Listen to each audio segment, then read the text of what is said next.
Hey everyone, welcome to podcast B. Let's talk about Nida and Sufyan's problematic patterns, जहाँ पे अपने बच्चे को दोनों भी ट्रॉमेटाइजिंग सिचुएशन में डाल रहे हैं। एंड निदा की जो मदर इन लॉ है वो सर्टन व्लॉग्स में बहुत ज्यादा नेगेटिव देखने मिली है। अपनी बहू को प्रेशराइज करी है कि उसको सर्टन वे से रहना है। जब वो जीन्स पैंट पहनती थी तब उनको शर्म आता था, बट अभी मैरिज के बाद क्योंकि वो बदल गई है तो उन्हें ये सब देख के अच्छा लगता है। Like it is messed up. अभी निदा एंड सुफियान का डिवोर्स जो चल रहा है, इससे रिलेटेड ऑब्वियसली और भी ज्यादा जो भी प्रूफ होंगे वो कोर्ट में देखने मिल जाएंगे। खुद निदा ने भी ये बोला है दैट सर्टन प्रूफ वो कंप्लीटली इंटरनेट पे नहीं डाल सकती बिकॉज कोर्ट में केस चल रहा है एंड वो सारे एविडेंसेस ऐसे नहीं दिखा सकती। एंड इवन सुफियान के पास भी काउंटर करने के लिए सर्टन प्रूफ होंगे। तो क्या क्या एलिगेशंस इन दोनों ने एक दूसरे के ऊपर लगाया है वो हमने पिछले बार बात कर लिया था, बट इस स्पेसिफिक पार्ट में जो इनके ब्लॉग्स है जिसमें अजीब बिहेवियर देखने मिलता है उसके बारे में बात करेंगे। जैसे इस पॉइंट पे दोनों भी ये बोल रहे हैं कि उनको अपने बच्चे की फिक्र है।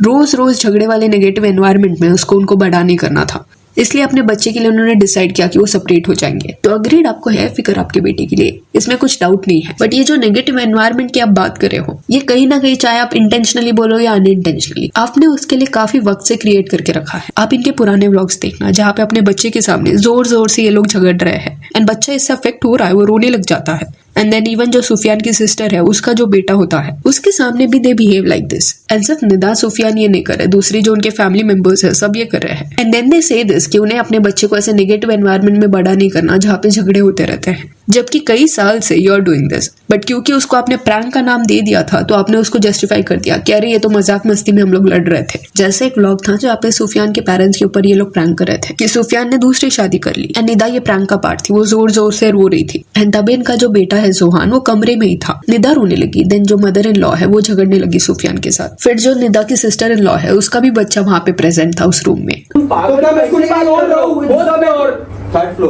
तो ये बात समझो कि इवन तो ये प्रैंक है एंड बच्चों के सामने वो लोग ऐसे इमोशंस शो कर रहे थे, लड़ रहे थे, रो रहे थे जोर जोर से। फिर और एक प्रैंक किया गया था निदा के इन-लॉज के ऊपर। निदा ने ये बोला कि उसने अभी हिजाब पहनना छोड़ दिया है एंड उस दौरान भी जो सिस्टर है सुफियान की उसका बच्चा रूम में था। तो इस बात का क्या सेंस बनता है? Just because it is a prank तो क्या आप फाइट कर सकते हो, बच्चों के सामने जोर से बात कर सकते हो? एज अडल्ट आपको समझ जाएगा कि it is a prank, but वो छोटे बच्चे हैं, दे वोंट अंडरस्टैंड दिस कि क्या हो रहा है। उनके लिए ट्रॉमेटाइजिंग ही होगा। उनकी जो मदर है वो रो रही है या जो उनके फादर है वो झगड़ रहा है किससे, दो उनको समझेगा नहीं एग्जैक्टली हो क्या रहा है, वर्ड्स क्या बोले जा रहे हैं, बट एटलीस्ट इमोशंस तो वो रूम का फील कर सकते हैं कि स्ट्रेस है, हैप्पी एनवायरनमेंट है कि कैसा। एंड क्लियरली ये नेगेटिव एनवायरनमेंट है उनके लिए, बट क्योंकि व्लॉग बन रहा था तो उस पॉइंट पे उनको इन्वॉल्व किया गया and that is not okay. And क्या उस पॉइंट पे इनको रियलाइज नहीं हुआ that this is affecting Johan? और वो भी इतना छोटा बच्चा है, वो अभी जाके जनवरी 2026 में 2 years उसको कंप्लीट होंगे। आपका प्रैंक तो बन जाएगा बट उसके लिए ट्रॉमेटाइजिंग ये होगा ही होगा। बच्चे के सामने रोज रोज झगड़ना नहीं है बट उसके सामने ऐसे झूठे प्रैंक्स करने हैं। एंड इनका बेटा बहुत छोटा है एंड ऑलरेडी कई सारी चीजें उसने देख ली है।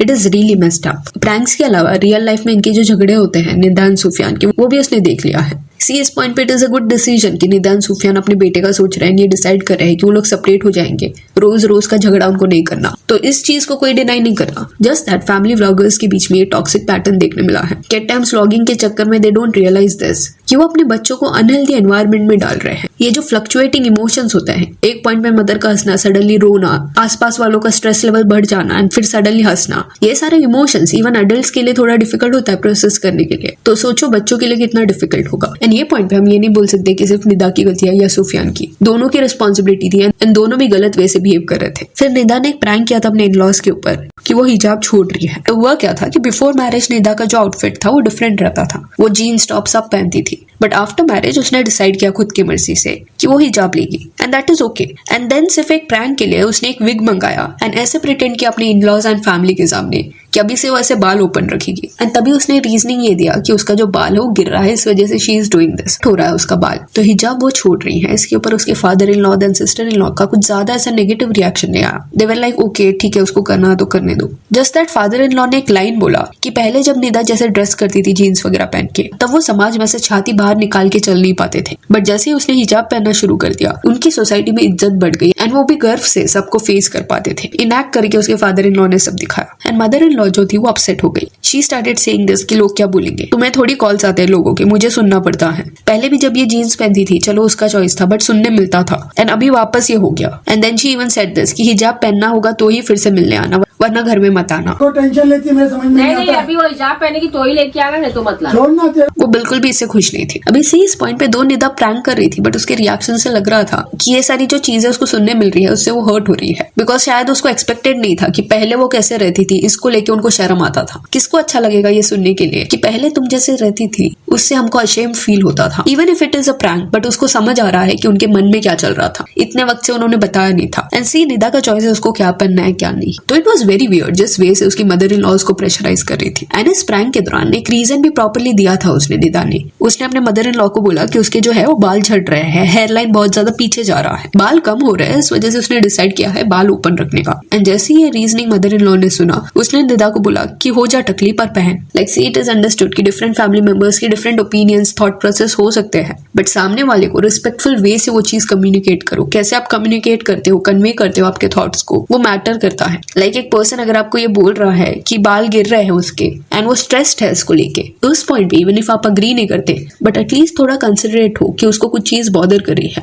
बट मदर इन लॉ ने यहाँ पे कोई केयर नहीं शो किया। क्लियरली शी फोर्स्ड हर कि बाल पीछे जाते हैं तो जाने दे, तू पहन, वरना उनके घर पे आने की जरूरत नहीं है। एंड इवन इनके जो फैंस है वो भी ये टॉक्सिक बिहेवियर को पॉइंट आउट कर रहे थे। कमेंट्स आप इनके पोस्ट के नीचे ओपन करना, सिमिलर चीज आपको देखने मिलेगा। क्या पहना जा रहा है उसके ऊपर डिस्कशन नहीं हो रहा, जो टोन है, जिस वे से बात की जा रही है सामने वाले से, उस पर डिस्कशन हो रहा है। बिकॉज अगर ऑन कैमरा ये लोग ऐसे बिहेव कर सकते हैं, देन ऑफ कैमरा भी ऑब्वियसली नॉर्मल होगा उनके लिए। उनके उस व्लॉग के नीचे भी कमेंट सिमिलर थे। How can they oppose Nida when they themselves don't follow हिजाब। बेटी सब करे वो चलता है, लेकिन बहू हिजाब में रहनी चाहिए। ये उनके ही ऑडियंस ने सब कमेंट किया और ये इसलिए बोला जा रहा है बिकॉज मदर इन लॉ जो है वो अपनी डॉटर इन लॉ को ये सब बोल रही थी। And Nida and Sufiyan last 2-3 सालों से एक दूसरे के ऊपर प्रैंक कर रहे हैं। Jealousy prank on Sufiyan, jealousy prank on Nida. इस प्रैंक में वो लोग क्या करते हैं कि अपने पार्टनर को छोड़ के किसी और पर्सन का तारीफ करते हैं। जैसे एक व्लॉग में सुफियान जो है वो निदा की जो फ्रेंड है वो कितनी खूबसूरत है, ब्यूटीफुल है, ये सब बोल रहा था। And Nida got jealous. Similar way से वाइस वर्सा प्रैंक भी चलता है। तो इवन दो ये सब जब बोला जाता है इनमें कि अरे ये तो प्रैंक था, उस पॉइंट पे सब सॉर्ट होता है। बट ऐसे प्रैंक्स में चांसेस होता है कि किसी पर्सन का रिलेशनशिप थोड़ा थोड़ा करके अफेक्ट हो, क्योंकि आप अपने रिश्ते में इनसिक्योरिटी को ला रहे हो, सामने वाले को इनसिक्योर कर रहे हो, एंड वो एक सीड प्लांट कर देते हो डाउट का। आप फिर श्योर नहीं रह सकते कि सिर्फ आपने बोल दिया कि अरे इट वॉज अ प्रैंक, तो वो डाउट हट जाएगा। जब निदा प्रेग्नेंट थी, डिलीवरी उसका कुछ दिन बाद ही होने वाला था, उसके जस्ट पहले सुफियान ने एक प्रैंक किया था जहाँ पे उसने निदा को जेलस किया था किसी और लड़की की तारीफ करके। एंड अभी जब इनका डिवोर्स हो रहा है, उस पॉइंट पे सुफियान जब अपना साइड रख रहा था, उस वीडियो में उसने एक स्पेसिफिक इवेंट बोला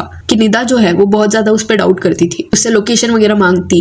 एंड एक दिन वो कुछ बॉक्सिंग वगैरह एरिया में गया था एंड ही सॉ कि निदा जो है वो उसका पीछा करते हुए वहां तक आ गई है। और जब उसने कन्फ्रंट किया तब निदा ने उसको बोला कि मैंने तुझे पकड़ लिया। उसका पॉइंट यहाँ पे ये था कि निदा जो है वो बहुत ज्यादा शक्की हो गई थी। उसको ऐसा लग रहा था कि सुफियान का किसके साथ कुछ चल रहा है, जिस वजह से वो उसको फॉलो करती थी, वीडियो कॉल्स करती थी, लोकेशन मांगती थी। ये सुफियान का साइड था। वराज निदा का साइड ये था कि उसके ऊपर चीट किया गया है। तो अगर आपका पार्टनर प्रेग्नेंट है तो ऐसे प्रैंक्स अवॉइड करो जो आपके रिलेशनशिप बॉन्ड के अगेंस्ट जाएंगे। देन कुछ 10 मंथ्स पहले निदा ने एक प्रैंक किया था सुफियान के ऊपर, जहाँ पे वो स्मोक करी है छुपके से अपने फैमिली से। एंड जब सुफियान ने उसको तब उसका कहना था कि स्ट्रेस में मैंने ये किया। इस पॉइंट पे भी लेजिट इनका झगड़ा हो गया था क्योंकि सुफियान हाइपर हो गया ये सब देख के। तो इवन दो ये सब सच नहीं है, ये क्रिएटेड है, बट कॉन्स्टेंटली जब आप ऐसे नेगेटिव इमोशंस फील करते हो वो हेल्दी नहीं रहता। चीटिंग प्रैंक हो गया, जेलसी प्रैंक हो गया या कुछ और, आप in a way indirectly doubts then trust issues ये सबको यहाँ पे एंटरटेन कर रहे हो। फिर निदा ने अपना जब साइड रखा था डिवोर्स के वक्त, तब उसका ये कहना था कि उसको अगर किधर घूमने जाना रहता तब सुफियान लेके जाने के लिए रेडी नहीं रहता। एंड उस पॉइंट पे वो उसको डेस्परेटली बोलती कि चलो चलो जाते हैं, मैं 2-3 व्लॉग निकाल के दूंगी